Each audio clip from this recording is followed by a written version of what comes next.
Good morning, good afternoon, or good evening.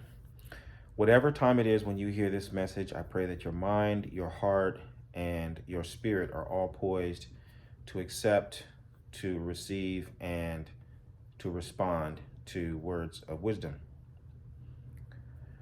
There comes a time in your journey as a professional, as a human being, as an artist, as a devotee, that you realize that the only way for you to go from where you are to where you want to be is to take direction from somebody else, preferably somebody who actually knows what they're talking about and what they're doing. Likewise, the only way you can lead someone into a higher level of understanding, a more precise or excellent level of performance, is for you to be willing to go wherever is necessary to lead them to that place, right? If you're not willing to uh, make the necessary changes within yourself, or do certain things or be a certain way, then it's going to make it impossible for you to effectively lead the people who seek out your guidance and direction. And so this is really important. Both of these sides of the equation are essential for us who practice Orisha lifestyle, because on one hand, the tradition is by definition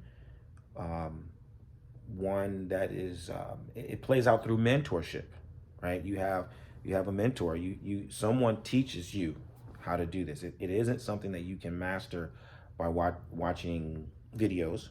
It's not something you can master by reading books. You've got to actually engage with someone, and they've got to walk you through step by step the meaning and the application of all of the different elements of our practice. Likewise, as a teacher, as a guide, there are people are as unique as snowflakes, as they say, right? Every fingerprint is different. Every mind is its own world. Every person is different, and so even though the content that that I teach, for example, I'll use myself as an example. The content that I teach is the same. It's the same content that someone taught me, but what makes me a master teacher is that I can meet the spectrum of personalities and characters and perspectives. I can meet them, and I can bring them from whichever angle that they're coming into the center, which is the knowledge and the practice that comes from our tradition. And so on your part as the learner, you have to be open, receptive. You got to be able to acknowledge the fact that you have to be guided. You have to be teachable. It's the only way you're going to progress. It cannot happen any other way.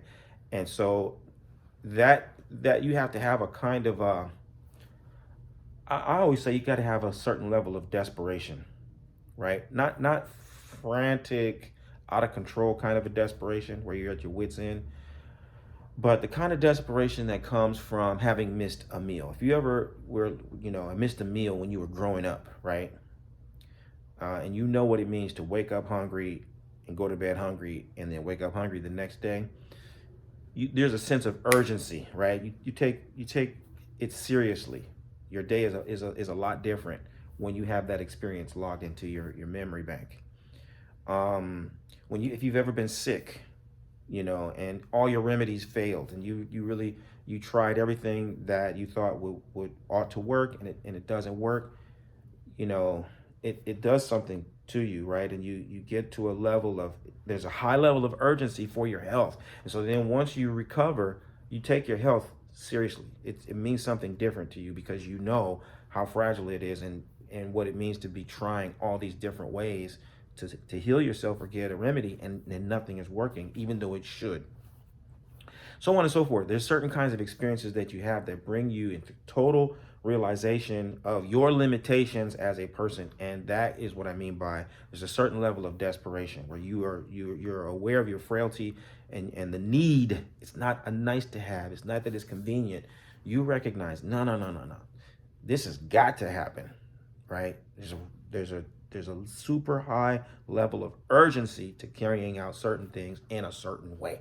You got to have that because that's what's going to make you a good learner, right? You're not going to waste a lot of time trying to argue and debate or in power battle with the people who are trying to help you, right? And then likewise, on the side of the teacher, of the one who's dispensing knowledge or showing the way, there's of course, you got to have your knowledge base together. You got to actually know what you're doing, but then you've also got to be willing to go into new areas within yourself so that you can teach somebody new, a new problem.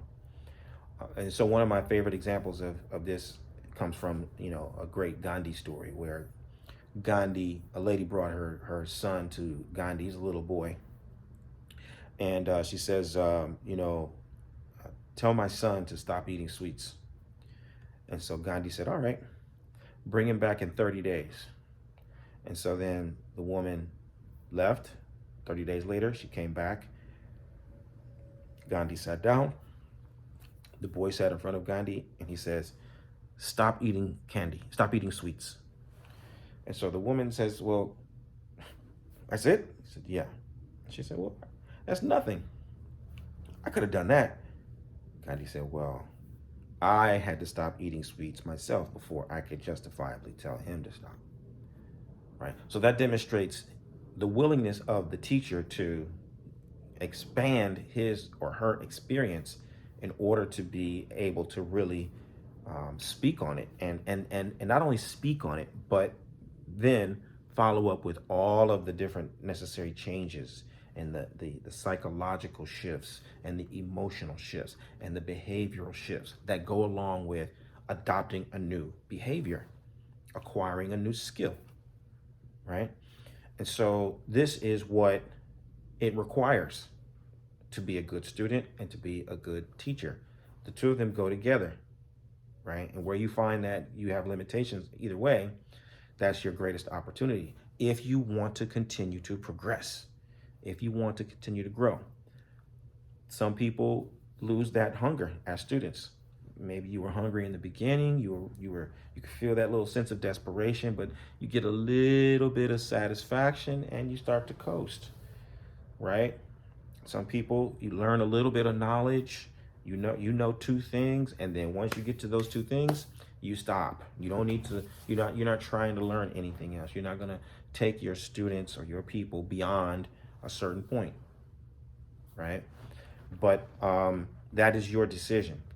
It's where you stop and how far you go, how deep you go, how high you fly. All of those things are the result of your decision to continue to seek, to continue to reach, to continue to be willing and open and receptive, and at the same time, affirmative of what you know, assertive about what you can do, really clear about taking responsibility for what you know and what you're able to do.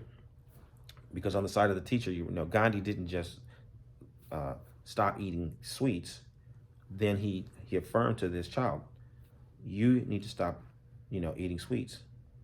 So as the teacher, it becomes my responsibility to set parameters. This is what we're going to do. These are the steps that we're going to take to do it, right? I can't be, my openness and my receptiveness isn't just like, hey, it's willy-nilly, anything goes, whatever you want to do. No, because you're not going to learn the content. There's a specific methodology. Again, this is the difference between being a teacher and, say, a lecturer, right? I'm a teacher. If I say that I'm going to teach you something, you're going to be able not only to know something, but you're going to understand something and you're going to be able to do something that you couldn't do before you met me, right? And so that's something that I think is crucial for people who are approaching the School of Orisha Studies and the Orisha Lifestyle Academy. This isn't about intellectualism. This is not about alternative living or something like that. When you come into the school, you are seeking direction. You want me to instruct you on what to do first, what to do second, what to do third. So that when I speak, when I give you a directive, when I put something in front of you, you're not contemplating that, oh, I wonder what that's for. No, I'm only talking to you because I'm giving you instruction. I'm intending for you to listen to what I'm saying and start to work to apply it immediately. That's the whole point, right?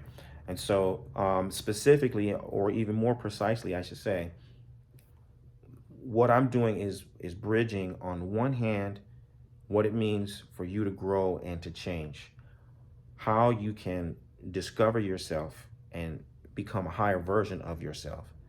And on the other end, it is how you use the different practices and principles of Orisha lifestyle to create that effect in your life. Right. So we're approaching these two things, and where they converge is where you experience transformation and growth. And so I do this because I'm looking for leaders. I am looking for leaders. I'm looking for people who want to change the world through positive influence. If you're one of those people, I invite you to visit OrisaLifestyle.com and start to peruse the material. Go through my blog, watch the videos, get the books, enroll in the classes, and start applying the lessons that will heal your life and help you to heal the lives of those who you are destined to serve. I look forward to talking to you and working with you. Bye for now. Odabo.